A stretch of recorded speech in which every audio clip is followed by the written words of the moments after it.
Xhavet, po nisim me juve.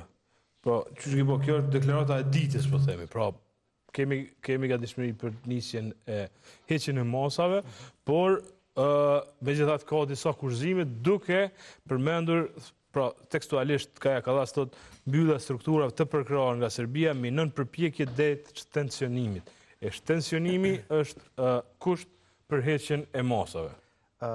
Çka do që të thoshte ndryshe, do të bënte ngudështim pse i kanë vendosur ato masa. Kështu që është lajmi më i mirë që ato po hiqen gradualisht dhe lajmi hala më i mirë është që ato janë vendosur pse atje është janë mbyll filialet e posës, e të bankës, janë hiq tabelat që kanë qenë me për KM e ku ta di. Pra pak si dhunshëm janë pushu shumica e institucioneve paralele të Serbisë në veri dhe për to ne i kemi pas ato masa tash po hiqen, fatbarësisht pa ndryshu gjendja atje, kuptohet që ajo është diplomate dhe me këtë gjuhë duhet të drejtohet që duhet shtensionohet. Shtensionim kërkon secili qytetar, kërkojmë edhe ne këtë në studio, që mos të ketë tensionim, se s'na duhet tensionimi, po mirë është që ato do të heqen ato masa, sepse mendon që kjo është ajo që do të heqë. Do të heqen, për ndryshe besoj që mund të flasim gjëra gjatë për se tam raportin e Bashkimit Evropian karshi Kosovës, vetëm që ndalemi pak të liberalizimi i vizave, çfarë padrejtisht na kanë bërë si shtet. Kosova është lehtë për secilin veprim që të bëhet me barazu me në këtë rast me shtetin serb që ata bën agresion mbrana territorit tonë në mënyrë të organizuar dhe ne kemi ditë për fillimin që ato masa kanë qenë realisht në disproporcion me realitetin në terren që kanë ndodhur. Prandaj lajmi më i mirë është që ato masa do të hiqen dhe edhe qytetarët e Kosovës do të gëzojnë ato benefitet në rrugën integruese të Kosovës drejt Bashkimit Evropian, sepse janë nisër pengesash që janë bërë në fonde në komunikime direkt të fakt të qeverisë tonë me Bashkimin Evropian për shkak të masave. Okej, e kemi Arber Vokrën, zëvendësministër në detyrë i pushtetit lokal. Përshëndetje zoti Vokrin. Mirëmbrëma juve. Faleminderit që u inkuadruat në emision. Pra ne deklarata juaj u komentua gjatë. Pra sot ju keni bën një deklaratë në KTV, po e lexoj këtu, e cila pastaj kanë nxitur reagime, thoni kështu. Pala ndërkombëtare, unë kam qenë vetë dëshmitar në disa situata që i kanë nxitur vetë trazirat. Nuk po them patjetër të përmasave shumë të mëdha, por me deklarimet e tyre, me takimet e tyre, kanë inkurajuar eksponentë të lidhur me listën serbe që të bëjnë trazira. Janë diplomat ndërkombëtar, përfaqësues të institucioneve ndërkombëtare, kanë përmendur edhe zotin Oraf, shef i misionit të BE-s në Kosovë, si njëri nga nxitësit e një prej trazirave. Ka qenë pas tij incidenti ku u grumbulluan një pjesë aktivistëve politik të veriut që njihet për sponsorizim nga shteti serb dhe bën një tollovi aty, pasi që përfundoi e tëra e pash në rrjetet sociale se të njëjtit pak orë para se ta bënin këtë tollovi kanë qenë në takim me të. Kjo është vetëm një prej shembujve.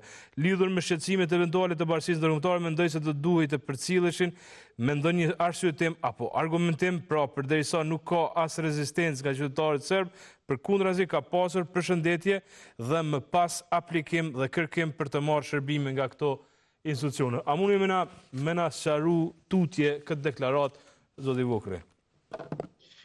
Patjetër, mas pari po të falenderoj për koreksin që lexove në plotësi, në tanësi këtë deklaratë timen, për shkak se çdo dy orë të kaluame po është çdo farë titull në portale dhe prej aty në titujve mandej dhe ka dhe shumë kolektiv që me gjas nuk kanë pas kohë ose as nashta nerva për me e përcjell këtë intervistën që po apostrofohet, edhe veç i kanë marrë këta tituj portaleve i kanë përdorur në një intervistë që tash është u zhvillu me kolegën Albolina Haxhiu, edhe gjithandej nëpër media. Ajo që kam thënë ose s'pa u kam tentuar që ta përcjelli, ka qenë përgjigje në insistimin goxha të madh të kolegës tuaj të nderuar, që e respektoj, Donika, në KTV, që ta kemi një qëndrim se si ndihemi përballë gjithë këtyre kritikave që vijnë nga pala ndërkombëtare për pengim ose minim të shtensionimit të situatës në veri.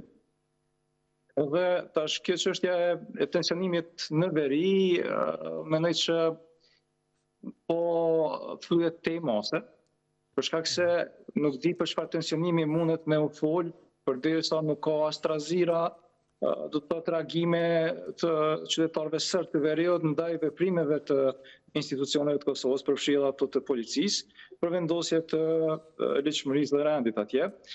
Edhe nëse në vazhdimsi për spaku 2 vite kemi kësi lloj aksionesh të autoriteteve shtetërore të Kosovës, pra vendosja e ligjshmërisë, mbyllja strukturave paralele që shumica prej tyre as nuk kanë ofruar ndonjë shërbim për qytetarët e atjeshëm, përveç që dihet po kanë qenë ilegale dhe për çështje politika Serbisë. Përkundrazi, mbyllja e tyre ka mundësuar që të lehtësohet integrimi i qytetarëve serb, pra të akomodohet interesin që vetë kanë për integrim të qytetarëve serb. Atëherë, nëse dikush, kushdo qoftë, nga ajo që përgjithsoj me emrin pala ndërkombëtare, në vazhdimsi flet për tensionim, kur ai mungon